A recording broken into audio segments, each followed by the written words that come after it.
Emailing your patients is going to be the most effective way of letting them know that you have reopened your dental practice. The reason is that 91% of consumers check their emails at least once per day. But there is a problem that you need to be aware of. If somebody tells you that it's okay to use your own personal or business email to mail out to a large number of patients, don't take their advice, don't believe them. Just because you can doesn't mean that you should. Let me give you an analogy.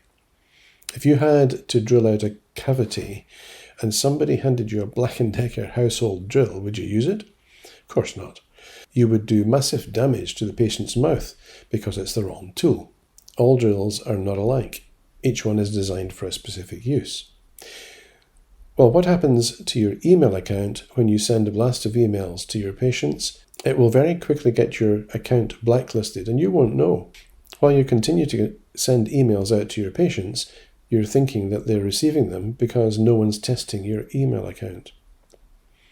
Now, in the case of sending large amounts of emails, you must use a professional service that's set up to do just that.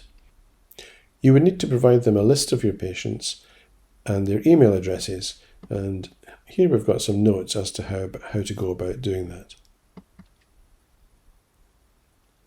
Of course, you also need to provide them with the content of your email message. The usual charge for this sort of service would be somewhere between £200 and £400 to create the email content. But if you look at the messages bundle, you'll find that we've provided a draft of the message that you can send. Finally, you want to be sure to send the email twice.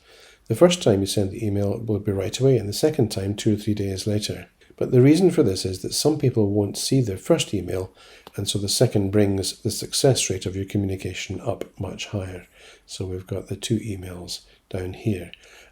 Just the same text, and you'll find that in the messages bundle, as I said.